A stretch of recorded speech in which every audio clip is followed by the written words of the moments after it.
এই গল্পের শুরুতেই একটি মেয়ে পা থেকে মাথা পর্যন্ত ডিজাইনার ব্র্যান্ডের পোশাক পরে স্কুলে প্রবেশ করলো, যা দেখে অনেক সহপাঠীর চোখ তার দিকে আটকে গেল।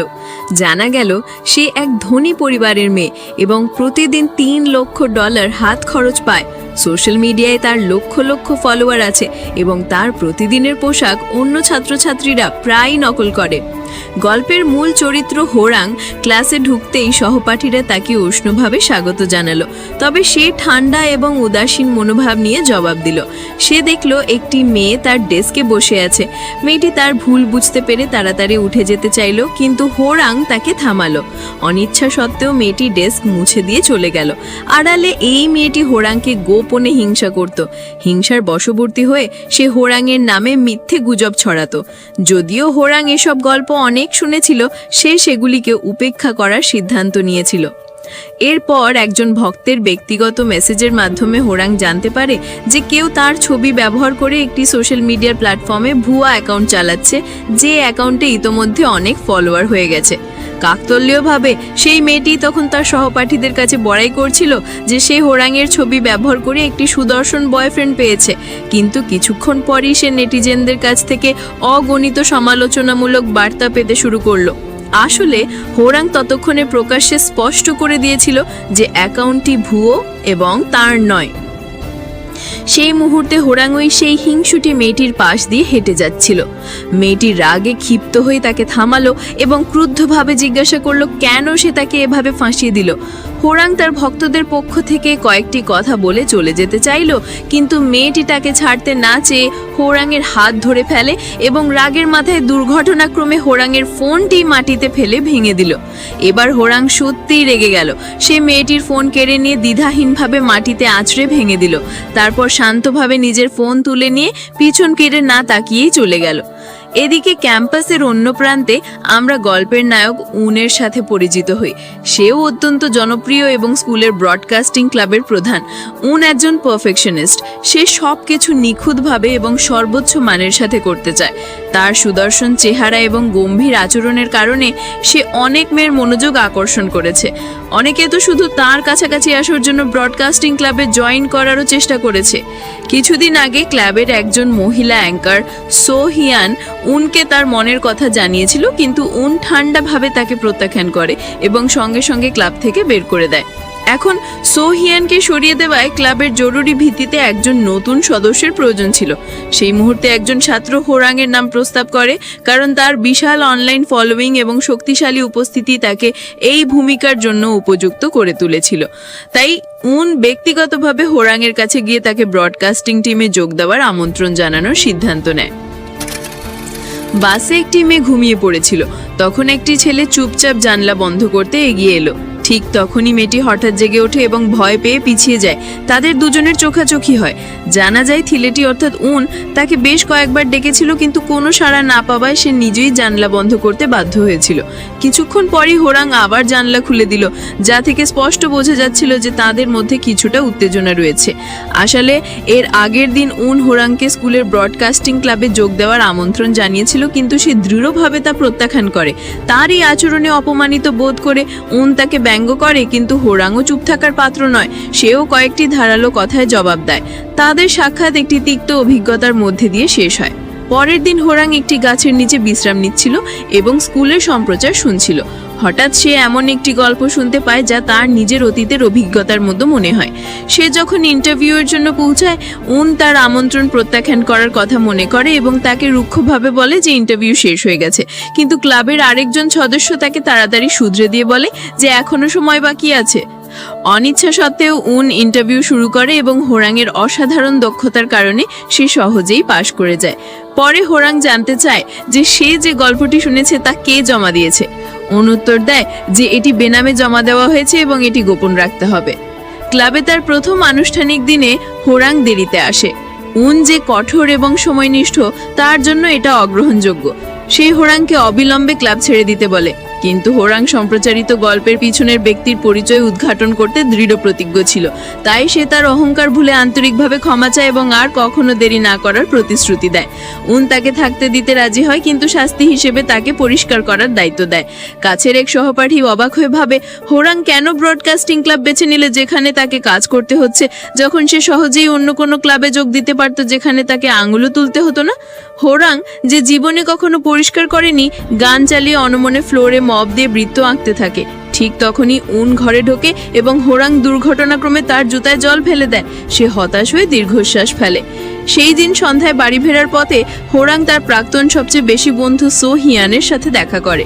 সো হিয়ান তাকে ডেকে বলে যে সে তাকে বলতে পারে যে কে ব্রডকাস্টিংয়ে গল্পটি জমা দিয়েছে, কিন্তু হোরাং ঠান্ডাভাবে তাকে নিজের চরকায় তেল দেওয়ার কথা বলে এবং পরের বার দেখা হলে এমন আচরণ করতে বলে যেন তারা পরস্পরকে চেনে না। এক সময় সবচেয়ে কাছের বন্ধু, এখন তারা অচেনা সাজতে বাধ্য হয়েছে। কি হয়েছিল তাদের মধ্যে? হোরাং স্কুলের ব্রডকাস্টিংয়ে প্রচারিত গল্পের পিছনে সত্য উদ্ঘাটন করতে দৃঢ় প্রতিজ্ঞ ছিল। তাই সে উনের কাছে গিয়ে দাবি করে যে সে ক্লাবের কার্যকলাপ সম্পর্কে জানতে চায় এবং লগ ইনের বিবরণ চায়। উন তাকে বলে যে তার পারফরমেন্সের উপর নির্ভর করে সে বিষয়টি বিবেচনা করবে। উনকে বিশ্বাস করার জন্য হোরাং প্রতিদিন সকালে এসে ব্রডকাস্টিং রুম পরিষ্কার করতে শুরু করে। তার এই ধারাবাহিক প্রচেষ্টা দেখে উনের মনে তার জন্য একটি নরম জায়গা তৈরি হয়। তারা এমনকি একসাথে উনের ক্যামেরা দিয়ে ছবি তুলেও সময় কাটায়। কিন্তু এই ভালো লাগা বেশি দিন স্থায়ী হয়নি। একদিন উন আবিষ্কার করে যে হোরাং নিজে পরিষ্কার করছিল না, সে গোপনে সহপাঠীদের টাকা দিয়ে এই কাজ করাচ্ছিল। এদিকে যে মেয়েটি আগে হোরংয়ের ছবি চুরি করেছিল এবং সবার সামনে ধরা পড়েছিল, সে লজ্জায় স্কুলে আসা বন্ধ করে দেয়। এর কিছুদিন পরেই হোরং অনলাইনে এক অপরিচিত ব্যক্তির কাছ থেকে একটি বার্তা পায়। কেউ তার সম্পর্কে সংবেদনশীল এবং ক্ষতিকারক তথ্য শেয়ার করেছে। শীঘ্রই সেই মেয়েটি অনলাইনে একটা পাবলিক বিবৃতি পোস্ট করে দাবি করে যে সে হোরংয়ের ছবি চুরি করেনি। সে বলে যে 1 বছর আগে হোরং তার অ্যাকাউন্ট ধার নিয়েছিল এবং সবকিছু হোরংয়ের পরিকল্পনা অনুযায়ী হয়েছিল। কিন্তু হোরং এই অভিযোগগুলোকে গুরুত্ব সহকারে নেয়নি, অন্তত বইয়ের প্রমাণে। তবে যখন সে বার্তার শেষ লাইনটি পড়ে, তখন তার মাথায় একটা নাম ভেসে ওঠে যা তাকে ভয়ে ভরিয়ে দেয়। এরপর আরেকটি সম্প্রচার হয়, যেখানে আবারও হোরংয়ের অতীতের ওপর ভিত্তি করে একটি গল্প শোনানো হয়। এবার সে ক্ষিপ্ত হয়ে ওঠে। সে আগে ব্রডকাস্টিং রুমে ঢুকে মাঝপথে সম্প্রচার জোর করে বন্ধ করে দেয়। তার এই নাটকীয় আচরণে পুরো ঘর হতবাক হয়ে যায়। উন হতভম্ব হয়ে যায় এবং পরে একজন শিক্ষকের কাছে এই ব্যাঘাতের জন্য তিরস্কৃত হয়। হোরং সো হিয়নের মুখোমুখি হয়ে জিজ্ঞাসা করে, তুমি কি সেই গল্পটি জমা দিয়েছিলে? সো হিয়ন শান্ত। ঠিক তখনই উন তাদের থামিয়ে দেয়। শিক্ষকের কাছে বকা খেয়ে রেগে থাকায় সে হোরংকে কিছু আঘাতমূলক কথা বলে। পরের দিন তার আচরণের জন্য অনুতপ্ত হয়ে হোরং তখনও রেগেছিল এবং তাকে ক্ষমা করতে রাজি হয়নি। যা ক্ষমা চাওয়া দিয়ে শুরু হয়েছিল তা দ্রুতই আরেকটি ঝগড়ায় পরিণত হয়। দুজন আবার খারাপভাবে আলাদা হয়ে যায়। সেই সন্ধ্যায় উন একা বসে তাদের ঝগড়ার কথা ভাবছিল। ভাবতে ভাবতে তার মনে অনুশোচনা জাগতে শুরু করে। হোরংয়ের ব্যাপারে কৌতূহলী হয়ে সে অনলাইনে তার খোঁজ করে এবং দেখতে পায় যে তার সোশ্যাল মিডিয়া অপমানজনক এবং ব্যঙ্গাত্মক মন্তব্যে ভরা। প্রথমবারের মতো উন বুঝতে শুরু করে হয়তো হোরংয়ের ঠান্ডা ব্যক্তিত্ব অহংকার নয়, বরং নিজেকে রক্ষা করার একটি উপায়। সেই রাতে হোরং একা বাড়ি ফিরছিল। তাকে, প্রতিদিন এভাবে জীবনযাপন করতে তোমার ক্লান্তি লাগে না? হোরং অবাক হয়ে যায়, ভাবে সে হয়তো আবার ঝগড়া করতে চায়। কিন্তু উন বলে, মানে আমাদের মধ্যে যা কিছু হয়েছে, এত সব গল্প, এগুলো কি তোমাকে কষ্ট দিয়েছে? হোরং হালকা হেসে বলে যে সে এসবে পাত্তা দেয় না। সে নিজের সম্পর্কে এত গুজব শুনেছে যে এই সাধারণ মুহূর্তগুলো তাদের মধ্যকার উত্তেজনা কমিয়ে দেয়। তারা মিটমাট করে নেয় এবং এমনভাবে বসে কথা বলতে থাকে যেন কিচ্ছু হয়নি। ঠিক তখনই হোরং প্রিয় ভিনাইল রেকর্ড দিয়ে তা তুলতে গিয়ে দুর্ঘটনাক্রমে রেকর্ডটি ভেঙে ফেলে। পরের দিন হোরং যথারীতি ব্রডকাস্টিং রুমে আসে। অস্বাভাবিকভাবে উন তাকে ক্লাবের সাবমিশন অ্যাকাউন্টের অ্যাক্সেস দেয়।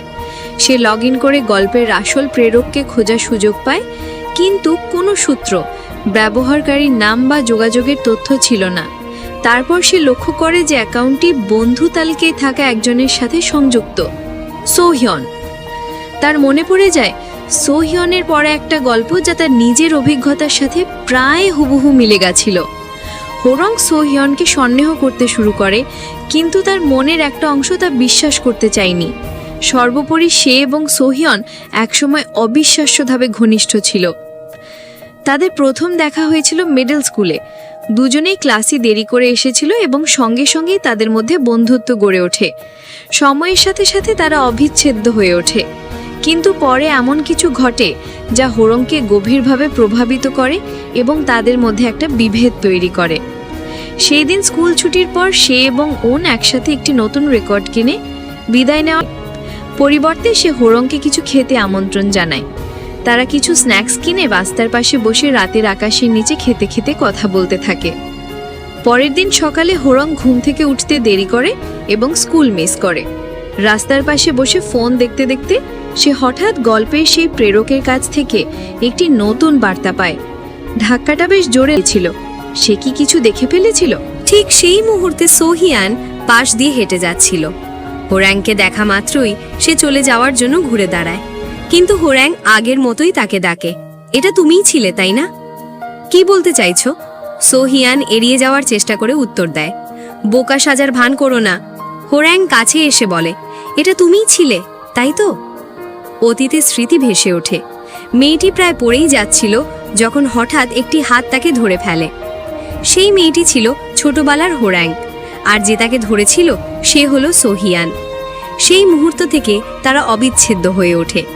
তাদের বন্ধনের প্রতীক হিসেবে তাদের কাছে একই রকম চাবির রিংও ছিল। কিন্তু একদিন স্কুলের কিছু বখাটে ছেলে হোরাংকে টার্গেট করে। এরপর থেকে সে বদলে যায়।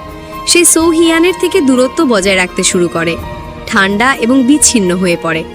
বিভ্রান্ত ও আহত সোহিয়ান অবশেষে তার মুখোমুখি হয় এবং তাদের সম্পর্ক পুরোপুরি ছিন্ন হয়ে যায়। বর্তমানে ফিরে এসে সোহিয়ান সেই দিনগুলোর কথা ভাবছিল, কিন্তু হোরাং কিসের মধ্যে দিয়ে গিয়েছিল তা সে এখনো বুঝতে পারছিল না। ঠিক তখনই সে আবার হোরাংয়ের মুখোমুখি হয়। কথা বলতে না চেয়ে সে চলে যাওয়ার জন্য ঘুরতেই হোরাং তাকে ডেকে সাবমিশন অ্যাকাউন্টের সত্যটা জানতে চায়। সোহিয়ান বিভ্রান্তির ভান করে এবং বলে যে সে কিছুই জানে না। এই অভিযোগে হতাশ হয়ে সে রেগে চলে যায়। পরে সোহিয়ান উনকে জানায় যে হোরাংয়ের সাথে তার তিক্ত সম্পর্কের কারণে সে তার সাথে ব্রডকাস্টিংয়ের দায়িত্ব সামলাতে চায় না। তাই উন নিজেই এগিয়ে আসে এবং হোরাংকে ব্রডকাস্টিং সরঞ্জাম ব্যবহার করার প্রশিক্ষণ দিতে শুরু করে। সে কঠোরভাবে জোর দেয় যে তাকে সবকিছু মুখস্থ করতে হবে, এমনকি পরীক্ষার হুঁশিয়ারিও দেয়। পরীক্ষার কথা শুনেই হোরাং ক্লাব ছেড়ে দেওয়ার কথা ভাবে, কিন্তু তখন উন হঠাৎ তার খুব কাছে ঝুঁকে আসে। হোরাংয়ের হৃদস্পন্দন বেড়ে যায়। সে কি বলেছে তা সে একটি শব্দ শুনতে পায়নি, কারণ সে এতটাই হতবাক ছিল। পরে পড়াশোনা করে ক্লান্ত হোরাং ব্রডকাস্টিং রুমে ঘুমিয়ে পড়ে। উন ঘরে ঢুকে তাকে উজ্জ্বল সূর্যের আলোয় ঘুমন্ত অবস্থায় দেখে। সে আলতো করে তার স্কুলের জ্যাকেটটি খুলে জানলার ওপর ঝুলিয়ে দেয়, যাকে ছায়া হয়। হোরাং জেগে উঠে দেখে সে কি করেছে। তার মন আনন্দে ভরে ওঠে। উন ঘুরতেই সে এমন ভান করে যেন সে এইমাত্র ঘুম থেকে উঠেছে। উন তার হাতে একটি অনুশীলন পরীক্ষার প্রশ্নপত্র তুলে দেয়। কয়েকদিনের চেষ্টার পর হোরাং নিজেকেই অবাক করে দেয়। সে নিখুঁত নম্বর পায়। সেই সপ্তাহান্তে এক বন্ধু তাকে রাতের খাবারের জন্য আমন্ত্রণ জানায়। একটি গ্রুপ ছবিতে সে দেখতে পায় যে সোহিয়ানও তার সেখানে থাকবে। তাদের ঝগড়ার কথা মনে পড়ায় সে অস্বস্তি বোধ করে এবং না যাওয়ার সিদ্ধান্ত নেয়। এদিকে রাতের খাবারে তার বন্ধু অন্যদের ব্যাখ্যা করে যে হোরাংয়ের বাবা মা সাধারণত ব্যস্ত থাকে এবং সে প্রায়ই একা খায়। উন এই কথা শুনে ফেলে। সে তীক্ষ্ণ করে বেরিয়ে যায়, কিন্তু আসলে সে হোরাংকে খুঁজে বের করে এবং তাকে সুশি খেতে যাওয়ার জন্য আমন্ত্রণ জানায়।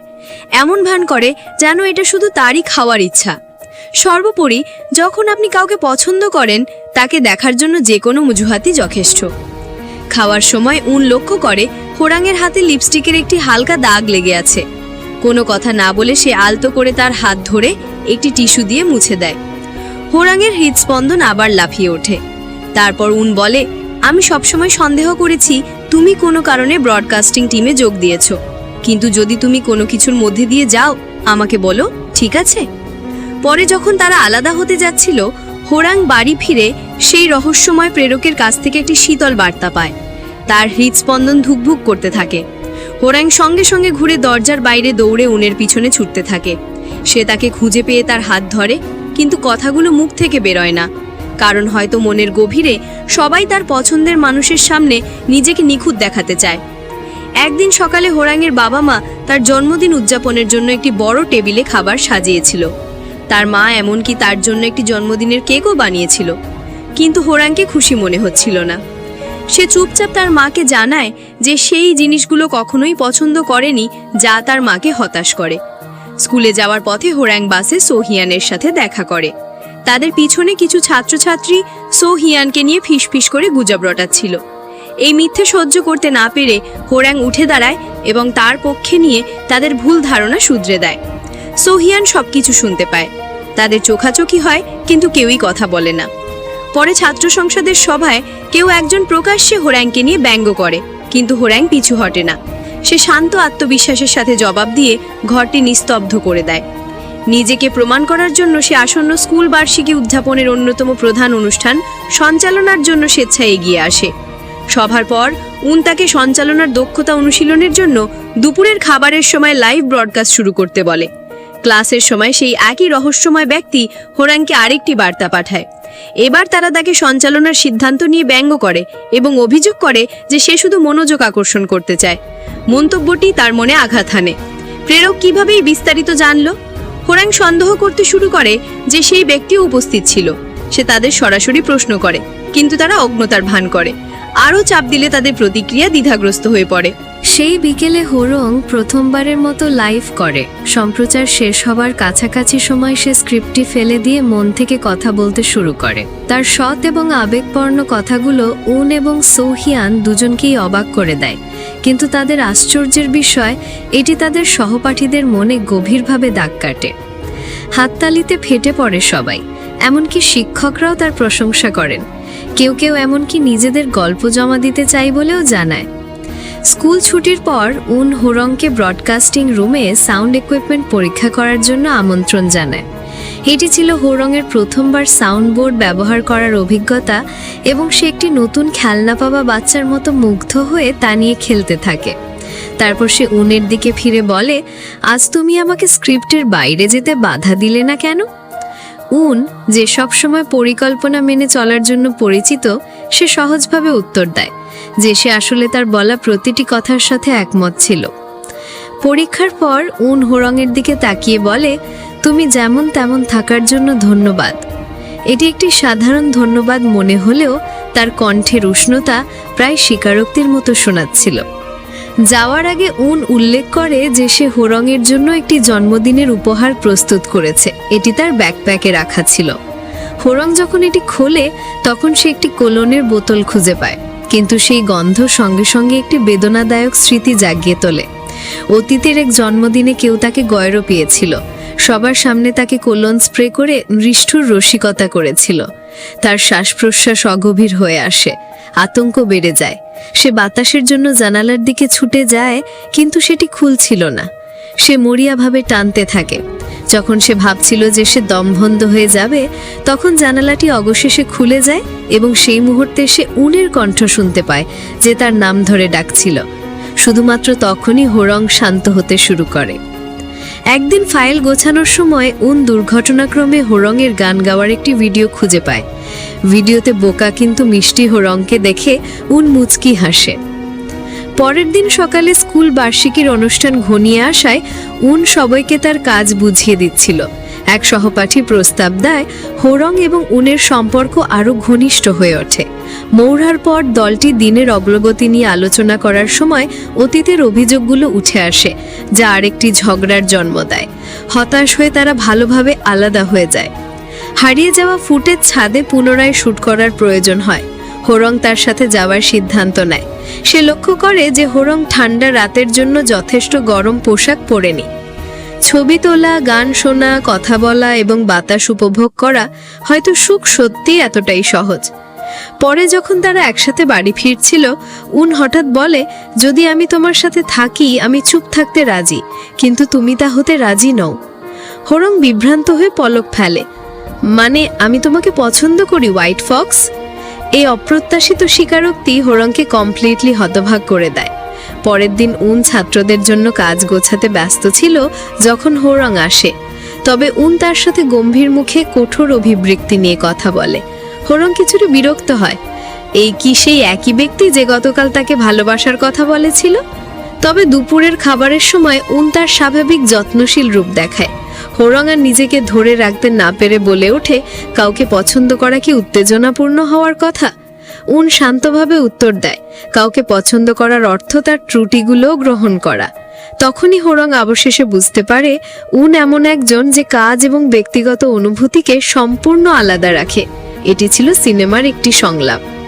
রাত নামতেই লাইভ ব্রডকাস্ট শুরু হতে যাচ্ছিল।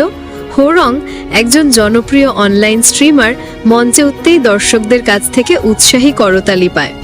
লাইভ স্ট্রিম আনুষ্ঠানিকভাবে শুরু হলে দর্শকরা তাদের ফোন তুলে হোরংয়ের পড়া সাবমিশনগুলো দেখতে থাকে। সে প্রতিটি গল্পের ওপর তার চিন্তাভাবনা শেয়ার করে এবং তার আন্তরিক প্রতিক্রিয়াগুলো ব্যাপক প্রশংসা অর্জন করে। একটি ইন্টারঅ্যাক্টিভ অংশে সে লাইভ কমেন্টের উত্তর দিতে শুরু করে যখন স্ক্রিনে একটি প্রশ্ন ভেসে ওঠে, আপনার কি কোনো বিশেষ মানুষ আছে? হঠাৎ অনলাইনে একটি মর্মান্তিক অভিযোগ ছড়িয়ে পড়ে। হোরংকে অতীতে এক সহপাঠীকে গয়রোপানোর অভিযোগে ফাঁসানো হচ্ছিল। উৎসবের আনন্দময় পরিবেশ মুহূর্তে ভেঙে পড়ে। সোহিয়ান যখন বুঝতে পারল যে কিছু একটা ভুল হয়েছে, দ্রুত কাউকে লাইট বন্ধ করতে নির্দেশ দেয়। হোরংয়ের বুক চেপে ধরে। সে মঞ্চ থেকে নামার আগেই তার হাঁটু ভেঙে পড়ে এবং সে অজ্ঞান হয়ে যায়। সাহায্য করার পরিবর্তে দর্শকরা তাদের ফোন তুলে সবকিছু ফিল্মিং করতে থাকে। হঠাৎ উন আবির্ভূত হয়। সে মঞ্চে লাফিয়ে উঠে একটি বোর্ডেন পার্টিশন টেনে হোরংকে ভিড়ের চোখ থেকে আড়াল করে। তারপর তার হাত ধরে তাকে যত তাড়াতাড়ি সম্ভব অনুষ্ঠান স্থল থেকে বের করে নিয়ে যায়। বাইরেও তখনও কাঁপতে থাকা হোরং ফিসফিস করে বলে, আমি একা থাকতে চাই। উন তার দিকে তাকায়, কিন্তু অবশেষে তাকে ছেড়ে দেয়। বাড়ি ফেরার পথে হোরং অনলাইন মন্তব্যের বন্যা স্ক্রল করতে থাকে। তার মনে অপমানের প্রতিটি মুহূর্ত ভেসে ওঠে। সে নীরবে কাঁদে। পরের দিন হোরং স্কুলে আসেনি। করিডোরে ফিসফিসানি চলতে থাকে। তার নাম সর্বত্র ছড়িয়ে পড়ে। তার বন্ধুরা গুজব শুনে আর সহ্য করতে পেরে রাগে ফেটে পড়ে। এই বিশৃঙ্খলার মধ্যে কারোর কলম মেঝেতে পড়ে যায়। তখনই হোরং আবির্ভূত হয়। সে দলটির পাশ দিয়ে এমনভাবে হেঁটে যায় যেন কিছুই হয়নি। কোনো চোখাচোখি নেই, কোনো কথা নেই। সে সোজা ব্রডকাস্টিং রুমে চলে যায়। কয়েক মিনিট পরেই তার কণ্ঠস্বর সকল স্কুল জুড়ে প্রতিধ্বনিত হয়। সবাই জমে যায়। হোরং আবার ব্রডকাস্টিং করছিল। তার বন্ধুরা স্বস্তির দৃষ্টি বিনিময় করে, কিন্তু কাছের একটি কণ্ঠ বিড়বিড় করে বলে, সে নির্লজ্জ। জি ফিউরিয়াস হয়ে তার মুষ্টি শক্ত করে। সে নিজেকে আটকাতে বাধ্য হয়। ব্রডকাস্টের পর ছাত্রছাত্রীরা জড়ো হয়। উন ক্লিয়ারিং এর কাজ বুঝিয়ে দিচ্ছিল যখন হোরং বলে, আমি অডিটোরিয়াম পরিষ্কারের দায়িত্ব নেব, একা। সে তার দিকে এক মুহূর্ত তাকায়, তারপর হালকা মাথা নাড়ে। কিন্তু হোরং ঘুমিয়ে পড়ার কারণে দেরি করেনি। সে মিডল স্কুলের এক অন্য সহপাঠীর সাথে দেখা করতে গিয়েছিল যে তাকে গয়রপিয়েছিল। সেই সহপাঠী ক্ষমা চাইতে আসেনি, বরং ফাঁসানো ছবিতে তার মুখ দেখা গেছে বলে সে এখনই নাটকের মধ্যে জড়িয়ে পড়েছে। সে জিজ্ঞেস করে হোরং এখনো সত্য বলতে ভয় পায় কিনা। কিন্তু হোরংয়ের নীরবতা অপরাধ ছিল না, ছিল নিজেকে রক্ষা করার উপায়। সে চায়নি বিশ্ব দেখুক সে একসময় কতটা ভেঙে পড়েছিল। সেদিন পরে উন কিছু সরঞ্জাম তুলতে গিয়ে সোহিয়ান দ্বারা থামানো হয়। তুমি কি সত্যি হোরংকে একটা অডিটোরিয়াম পরিষ্কার করতে দিয়ে ঠিক আছো? এই সাধারণ প্রশ্নটি তাকে থামিয়ে দেয়। অডিটোরিয়ামে হোরং পৌঁছানোর পর দেখে দুইজন মহিলা সহপাঠী অপেক্ষা করছে। তারা তাকে স্বাগত জানায়, তারপর আগের দিনের কেলেঙ্কারির কথা তোলে। কিন্তু হোরং বিচলিত হয় না। সে তার অবস্থানে দৃঢ় থাকে। আড়ালে উন কিছুক্ষণ আগেই পৌঁছেছিল। সে তাকে শক্তিশালী এবং সংযতভাবে হেঁটে যেতে দেখে। কিন্তু যেই মুহূর্তে সে কোণের আড়ালে চলে যায়, সে দেওয়ালের ওপর পড়ে কেঁদে ওঠে। উন কাছে যায়নি। সে জানতো হোরং চায় না কেউ তাকে এভাবে দেখুক। সেই রাতে উন তাকে ফোন করে, কোনো নির্দিষ্ট কারণে নয়, শুধু তার পাশে থাকার জন্য। কিন্তু তখনও সে কথা খুঁজে পায়নি। উত্তেজনা আরও কমাতে উন তাকে একসাথে সিনেমা দেখার জন্য আমন্ত্রণ জানায় এবং হোরং আনন্দের সাথে রাজি হয়। তারা ব্রডকাস্টিং রুমের স্ক্রিনিং এরিয়ায় দেখা করে এবং সিনেমা দেখতে শুরু করে। গল্পের অগ্রগতির সাথে হোরং মহিলা মুখ্য চরিত্রের ব্যাপারে মন্তব্য করে বলে, যদি সে তার গোপন কথা প্রকাশ না করত তাহলে হয়তো তার এত দুর্দশা হতো না। তার কথাগুলো উনের নিজের পরিস্থিতির সাথে মিলে যায়। বেশি কথা না বলে তারা দেখতে থাকে যতক্ষণ না দুজনেই ঘুমিয়ে পড়ে। পরের দিন সকালে জানালার মধ্যে দিয়ে সূর্যের আলো এসে ঘরে একটি উষ্ণ আভা ছড়ায়। হোরং জেগে উঠে দেখে ওন রেলি নিয়ে হেলান দিয়ে ঘুমাচ্ছে। সে তার দিকে দীর্ঘক্ষণ তাকিয়ে থাকে, তারপর লক্ষ্য করে যে উনের ওপর সূর্যের আলো খুব বেশি উজ্জ্বলভাবে পড়ছে। সে আলতো করে তার হাত দিয়ে আলো আটকানোর জন্য এগিয়ে যায়। ঠিক তখনই উন জেগে ওঠে এবং ইনস্টিংটিভলি হোরংয়ের হাত ধরে ফেলে। তাদের চোখাচোখি হয় এবং কিছুক্ষণ টাকার পরে হোরং বিভ্রান্ত হয়ে তাড়াতাড়ি হাত সরিয়ে নেয়। পরের দিন এক ব্রডকাস্টিং ক্লাব মিটিংয়ের সময় উন দুর্ঘটনাক্রমে তার আহত পা প্রকাশ করে ফেলে। তার সহপাঠীরা সঙ্গে সঙ্গে সেটি লক্ষ্য করে এবং তারা দুজন কেন একসাথে সপ্তাহান্ত কাটিয়েছে তা নিয়ে জল্পনা শুরু করে। সভার পর সোহিয়ান, যে গুজব বিশ্বাস করতে রাজি ছিল না, হোরংকে থামিয়ে সরাসরি জিজ্ঞেস করে কি ঘটেছিল। সে আরও প্রশ্ন করে তাদের অতীতের ঝগড়ার কারণ কি এসবের সাথে যুক্ত, কিন্তু হোরং নীরব থাকে। পরে ধ্বনি গোছানোর সময় সোহিয়ান এক বন্ধুর কাছ থেকে একটি ইমেল পায়। কৌতূহলী হয়ে সংযুক্ত ভিডিওটি খুলে দেখে অবাক হয়ে যায় যে জেন নামক ব্রডকাস্টিং ক্লাবের এক সদস্য ইচ্ছাকৃতভাবে হোরংয়ের ইউএসবি ড্রাইভটি মাটিতে ফেলে দিচ্ছে। সোহিয়ানের মনে পড়ে স্কুল উৎসবের দিন কিভাবে উন অনুপস্থিত ড্রাইভের জন্য হোরংকে বোকা দিয়েছিল। এটি তাকে আরও মনে করিয়ে দেয় যে কিভাবে জেন কিছুদিন আগে গোপনে নিরাপত্তা ফুটেজ চেক করেছিল। যখন সে সবকিছু মেলাচ্ছিল তখন জেন ঘরে ঢোকে। সোহিয়ান তাকে কনফ্রন্ট করতে যাচ্ছিল, কিন্তু তখনই হোরং হাসতে হাসতে এবং জেনের সাথে কথা বলতে বলতে প্রবেশ করে যেন কিছুই হয়নি। সোহিয়ান বিশ্বাসই করতে পারছিল না জেন কতটা দুইমুখী। কয়েকদিন পরে স্কুল একটি আউটডোর রেকর্ডিং কর্মসূচির আয়োজন করে। সোহিয়ান লক্ষ্য করে যে জেন কিছু সহপাঠীদের সাথে একটি গ্রুপ ছবি তুলছে এবং সঙ্গে সঙ্গে এগিয়ে গিয়ে তাদের জন্য ছবিটি তুলে দেওয়ার প্রস্তাব দেয়। ক্যামেরা সামলানোর সময় সে ইচ্ছাকৃতভাবে ভুল বটমে চাপ দেয়, যার ফলে জেন অধৈর্য হয়ে তাকে তার পাসওয়ার্ড দিয়ে দেয়। জেন এক মুহূর্তের জন্য দূরে গেলে সোহিয়ান সুযোগ পেয়ে ফোনটি নিয়ে একটি শান্ত কোণায় শুকিয়ে যায়। সে পাসওয়ার্ড ব্যবহার করে জেনের ফাইল অ্যাক্সেস করে। গ্যালারি খুলতেই তার মন খারাপ হয়ে যায়। সেখানে হোরংকে গয়রোপানোর অসংখ্য ছবি ছিল, সাথে উৎসবের সময় ফাঁসানো ছবিও ছিল। এখনো অবিসংবাদিত যে জেনই ছিল সে অনামসা বুর্ষচার, যে রেডিও ক্লাবে গল্প জমা দিয়েছিল এবং উৎসবের রাতে হোরংকে ফাঁসানোর জন্য দায়ী ছিল। তার ফোনটি না পেয়ে জেন মরিয়া হয়ে খুঁজতে থাকে। যখন সে অবশেষে ফোনটি খুঁজে পায়, সে দেখে সমস্ত অপরাধমূলক ছবি মুছে দেওয়া হয়েছে। সেই মুহূর্তে তার ফোনে সোহিয়ানের কাছ থেকে একটি মেসেজ আসে, তাকে দেখা করতে বলা হয়। নির্ধারিত স্থানে পৌঁছে সে আবিষ্কার করে যে তার ফোন নিয়েছিল সে আর কেউ নয়, সোহিয়ান। ফিউরিয়াস জেন জানতে চায় সোহিয়ান কেন তার ব্যক্তিগত বিষয়ে হস্তক্ষেপ করছে। কোনো দ্বিধা না করে সোহিয়ান জেনের সমস্ত কর্মকাণ্ড ফাঁস করে দেয়। তার গোপনীয়তা রক্ষা করার কোনো উপায় না দেখে জেন সবকিছু স্বীকার করে। সে ব্যাখ্যা করে যে মিডল স্কুলের সেও হোরং একই ক্লাসে ছিল, কিন্তু হোরং সবসময় তাকে উপেক্ষা করত। এই উদাসীনতা তাকে রাগান্বিত করে তোলে এবং প্রতিশোধ নিতে উদ্যত করে।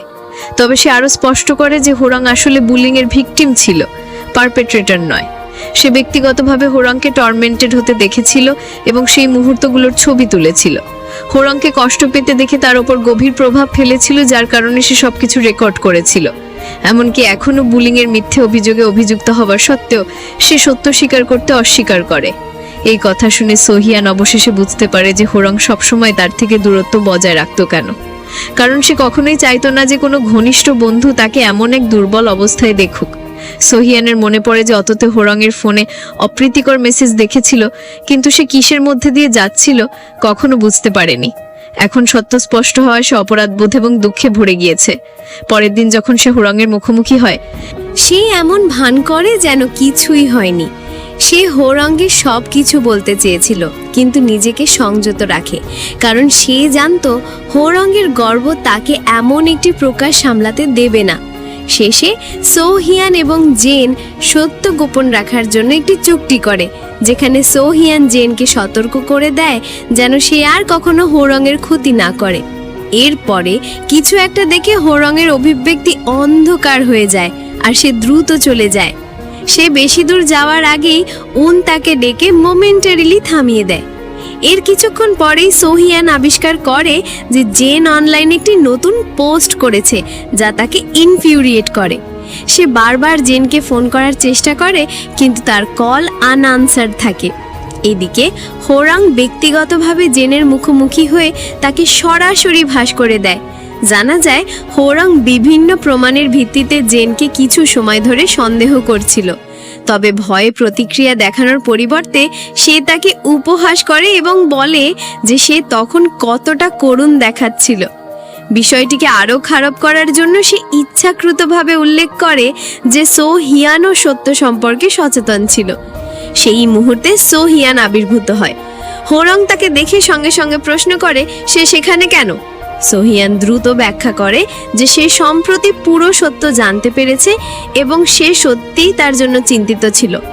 তবে হোরং, যার গর্ব ইতোমধ্যে গভীরভাবে আহত হয়েছে, কোনো ব্যাখ্যা শুনতে অস্বীকার করে। সে ঘুরে চলে যায়। সোহিয়ান তার পিছনে দৌড়ে তাকে ডাকে এবং বলে যে সত্য জানার পর সে অবিশ্বাস্যভাবে অপরাধী বোধ করেছিল এবং সারা রাত দুঃখে কাটিয়েছিল, কিন্তু শেষে সে না জানার ভান করার সিদ্ধান্ত নিয়েছে, কারণ সে জানতো হোরং চায় না কেউ এটা স্বীকার করুক। হোরং তবে সহজভাবে উত্তর দেয় যে সোহিয়ানের উচিত ভান করা চালিয়ে যাওয়া এবং তার সহানুভূতির প্রয়োজন নেই। এই কথাগুলো সোহিয়নকে গভীরভাবে আঘাত করে। পরের দিন সকালে সে জেনের ক্লাসরুমে গিয়ে দেখে যে জেন কোথাও নেই। সে জেনকে একটি বার্তা পাঠিয়ে জিজ্ঞাসা করে সে কোথায়, এবং উত্তর পায় যে সে ব্রডকাস্টিং ক্লাবে আছে এবং ওনকে কিছু প্রকাশ করতে চলেছে। বার্তাটি পড়া মাত্র হোরং সঙ্গে সঙ্গে ব্রডকাস্টিং রুমে ছুটে যায়। হোরং ভেবেছিল জেন উনকে সব বলে দিয়েছে, তাই সে ঘরে ঢুকেই তাকে রাগান্বিতভাবে তিরস্কার করে। তবে জেন একটি করুণ অভিনয় করে, আশা করে যে উন হোরংকে ভুল বুঝবে।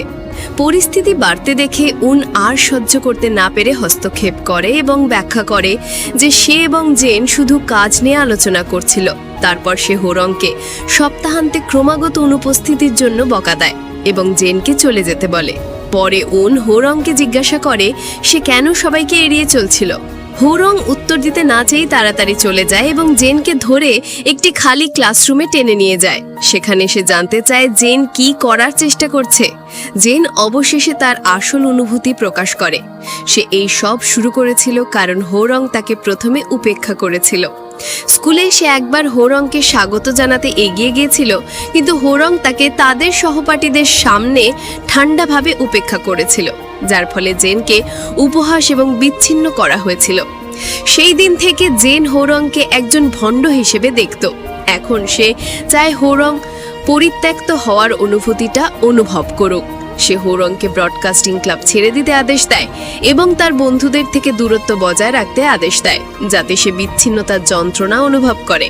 যেন এটাই যথেষ্ট ছিল না, জেন তখন তাকে হুমকি দেয়, দাবি করে যে তার ফোনে একটি ভিডিও আছে। যদি হোরং মানা না করে সে ফুটেজকে প্রকাশ করে দেবে। এদিকে তার বন্ধুরা চিন্তিত ছিল কারণ তারা তার সাথে যোগাযোগ করতে পারছিল না। সোহিয়ন উনের কাছে গিয়ে জানায় যে হোরং নিখোঁজ হয়ে গেছে, কিন্তু উন শান্ত থাকে, বলে যে সে শুধু হোরংয়ের জন্য অপেক্ষা করছে যে সে তার কাছে এসে নিজেই সত্য প্রকাশ করবে। সোহিয়ন উনের অভিব্যক্তিতে দুঃখ লক্ষ্য করে তাকে আশ্বস্ত করে যে হোরং অবশেষে তাকে সবকিছু বলবে।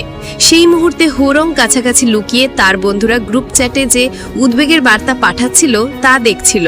সে উত্তর দিতে খুব চেয়েছিল, কিন্তু জেনের হুমকির কারণে সে অনুভব করে যে তার কাছে ব্রডকাস্টিং ক্লাব থেকে নীরবে সরে যাওয়া এবং তার বন্ধুদের থেকে দূরত্ব বজায় রাখা ছাড়া আর কোনো উপায় নেই।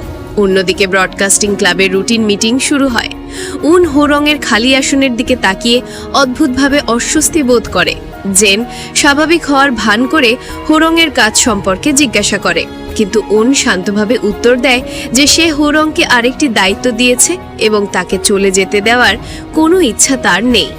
এই উত্তরটি জেনকে দৃশ্যত অসন্তুষ্ট করে।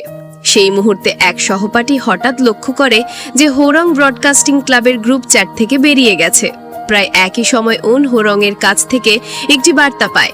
বিষয়বস্তু দেখা মাত্র সে সঙ্গে সঙ্গে উঠে তাকে খুঁজতে বেরিয়ে যায়। পথে জেন তাকে থামিয়ে প্রকাশ করে যে হোরং শুধুমাত্র ব্রডকাস্টিং ক্লাবে যোগ দিয়েছিল সেই ব্যক্তির ইতিহাস উদ্ঘাটন করতে যে নির্দিষ্ট গল্পগুলো জমা দিচ্ছিল।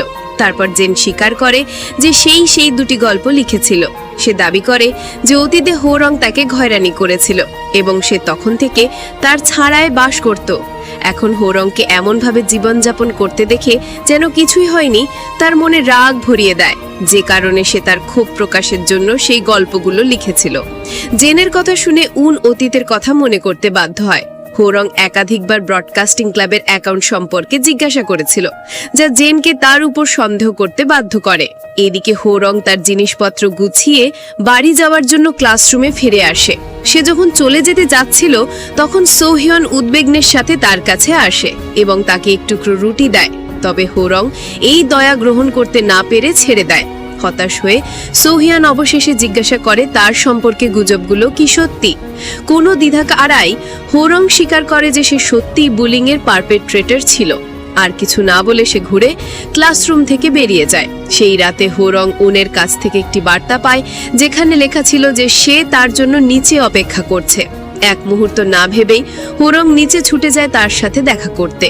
যখন তারা অবশেষে মুখোমুখি দাঁড়ায়, উন হোরংকে বলে যে সে এতদিন ধরে অপেক্ষা করছিল যে সে সত্যটা বলবে। সে আরো স্বীকার করে যে সে ভয় পেয়েছিল যে অনলাইন গুজবগুলো সত্যি হতে পারে। এই কথা শুনে হোরংয়ের বিশ্বাসঘাতকতার একটি কাঁটা অনুভব করে। উনও তাকে বিশ্বাস করেনি। সে ঠান্ডাভাবে উনকে অপেক্ষা করা বন্ধ করতে বলে এবং যোগ করে যে শিকার হওয়ার চেয়ে পারপেট্রেটর হিসেবে চিহ্নিত হওয়া সহজ। হতাশ উন বলে যে সে হোরংয়ের প্রেমে পড়ার জন্য অনুসূচিত এবং তাকে ব্রডকাস্টিং ক্লাব ছেড়ে দিতে রাজি হয়। উন যখন হেঁটে চলে যায়, হোরং তার পিছন ফিরে যাওয়া দেখতে থাকে। তার কান্না ধরে রাখতে পারে না। এই মেয়েটি সত্যি দুঃখে অভিভূত ছিল। পরের দিন সকালে হোরং তার মাকে জানায় যে সে স্কুল ছেড়ে দিতে চায়। তার মা কর্মক্ষেত্রে জুনিয়র কর্মীদের কাছ থেকে তার সম্পর্কে কিছু গুজব শুনেছিল। তাকে দোষারোপ না করে তিনি হোরংকে তার সমস্যা থেকে পালিয়ে যাওয়ার বদলে মোকাবিলা করতে উৎসাহিত করেন এবং তাকে টিকে থাকতে অনুরোধ করেন। এদিকে সেই ম্যানিপুলেটিভ মেয়েটি সহপাঠীদের সামনে নিজেকে করুণ দেখিয়ে তাদের সহানুভূতি অর্জন করে এবং তাদের বিশ্বাস করায় যে হোরং একসময় তাকে হয়রানি করেছিল। উন যে কেবলমাত্র হোরংয়ের সাথে ঝগড়া করেছিল, সে হতাশ দেখাচ্ছিল। এক বন্ধু তাকে সান্ত্বনা দেওয়ার চেষ্টা করে বলে ধারে যে ভালোবাসায় কাউকে সবসময় ছাড় দেওয়া উচিত নয় এবং যাকে আপনি ভালোবাসেন তাকে না দেখতে পাওয়ার চেয়ে বেদনাদায়ক আর কিছু নেই। সেই মুহূর্তে উন তার মায়ের কাছ থেকে দেখা করার জন্য একটি বার্তা পায়। উনের পরিবারের বিভাগ বিচ্ছেদ হয়েছিল যখন সে ছোট ছিল এবং সে তখন থেকে তার বাবার সাথে থাকত। তার মা প্রায়শই ফিরে আসার প্রতিশ্রুতি দিলেও সবসময় দেখাতে ব্যর্থ হতো, যা তাকে গভীরভাবে হতাশ করত। যদিও সে প্রথমে প্রত্যাখ্যান করতে চেয়েছিল, সে অবশেষে এত বছর পর তার মায়ের সাথে দেখা করতে রাজি হয়। উন মিটিং স্পটে পৌঁছে অবশেষে তার মায়ের সাথে পুনর্মিলন হয়। তারা একসাথে খাবার খায়। পরে উন নম্রভাবে বিদায় জানায় এবং ভেবেছিল এটাই শেষ। কিন্তু সে যখন বাইরে পা রাখে, তার মা তাকে নাম ধরে তার পিছনে ছুটে আসে। সে এই সুযোগটি হারাতে ভয় পেয়েছিল, জানতো না তাদের আবার কবে দেখা হবে।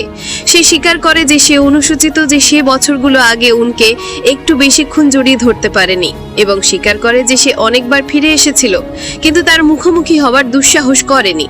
তার মা অনুসূচিত ছিল যে শুধুমাত্র উনকে দেওয়া প্রতিশ্রুতি ভাঙার জন্যই নয়, বরং তার ছেলের সাথে প্রেমিকের মতো ব্যবহার করার জন্য, সবসময় কোনো কথা না বলেই চলে যাওয়ার জন্য। সেই মুহূর্তে উনের মনে হোরংয়ের একটি কথা পড়ে। সে তখন এটা বুঝতে পারেনি, কিন্তু এখন সে অবশেষে হোরংয়ের লুকানো নেথা এবং যে ভয়ে তাকে সত্য বলতে বাধা দিচ্ছিল তা উপলব্ধি করতে পারে। পরের দিন সকালে হোরং একটি স্কুল ব্রডকাস্টের মাধ্যমে উনের কণ্ঠ শুনতে পায়। জানা যায় উন অবশেষে হোরংয়ের কথার মানে বুঝতে পেরেছে। সত্য চেপে রাখার কষ্ট। আবেগে অভিভূত হোরং কান্নায় ভেঙে পড়ে। কলেজ প্রবেশিকা পরীক্ষা ঘনিয়ে আসায় হোরং তখনও স্কুলে ফিরে আসেনি, যা গুজব ছড়িয়ে দেয় যে সে স্কুল ছেড়ে দেওয়ার পরিকল্পনা করছে। এদিকে সেই ম্যানিপুলেটেড মেয়েটি তখনও হোরংয়ের বুলিং নিয়ে গুজব ছড়াচ্ছিল, কিন্তু হঠাৎ সোহিয়ান আবির্ভূত হয়, যা সেই ম্যানিপুলেটেড মেয়েটিকে বাকরুদ্ধ এবং লজ্জিত করে দেয়। অন্যদিকে উন ব্রডকাস্টিং রুমে দাঁড়িয়ে ঘোষণা করে যে সেদিন একটি লাইভ স্ট্রিম হবে। সহপাঠীরা কৌতূহলী ছিল যে কে এটি হোস্ট করবে, কিন্তু উন শান্তভাবে উত্তর দেয়, চিন্তা করো না, হোস্ট শীঘ্রই আসছে। আর ঠিক তখনই হোরং আবির্ভূত হয়। যদি তোমাকে স্কুলে গয়রপানো হতো, তাহলে কি তোমার জনসম্মুখে কথা বলার সাহস হতো? হোরং স্কুলের ব্রডকাস্টিং ক্লাবে আবির্ভূত হয়। সেই ক্যাম্পাসের বুলিং সম্পর্কে সত্য প্রকাশ করতে প্রস্তুত ছিল। জানা যায় আগের রাতে সে নিজে উদ্যোগ নিয়ে উনকে খুঁজে বের করে এবং তাকে জানায় যে সে স্কুল বুলিং এর পারপিট্রেটর নয়, বরং শিকার। সত্য শুনে উনের হৃদয় ভেঙে যায় এবং সে তাকে শক্ত করে জড়িয়ে ধরে। হোরং তখন উনকে যা ঘটেছিল সব জানায়। উন হোরাংকে বাকিটা তার উপর ছেড়ে দিতে বলে। উন তখন সত্য প্রকাশ করার জন্য একটি স্কুল ব্যাপী লাইভ স্ট্রিমের পরিকল্পনা করে। যখন সোহিয়ান ক্লাসরুমের স্ক্রিন চালু করে তখন সবাই, বিশেষ করে সেই ম্যানিপুলেটেড মেয়েটি, হতবাক হয়ে যায়।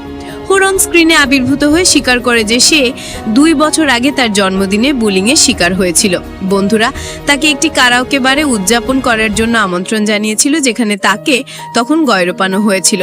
সে কথা বলার সাহস করেনি, কারণ সে ভয় পেয়েছিল অন্যরা তাকে অন্য চোখে দেখবে। পরে যখন তাকে বুলিং এর মিথ্যা অভিযুক্ত করা হয় তখন সে নিজেকে রক্ষা করারও চেষ্টা করেনি, কারণ তার মনে শিকার হওয়া পারপিট্রেটর হওয়ার চেয়ে বেশি লজ্জাজনক। কিন্তু এখন সে অবশেষে বুঝতে পেরেছে যে যারা তার যত্ন নেয় তারা শুধু সত্য জানতে চায়। তাই সে দৌড়ানো বন্ধ করে কথা বলার সিদ্ধান্ত নিয়েছে, জানো, শুধু নিজের জন্য নয়, তারা যারা সবসময় তার যত্ন নিয়েছে তাদের জন্য।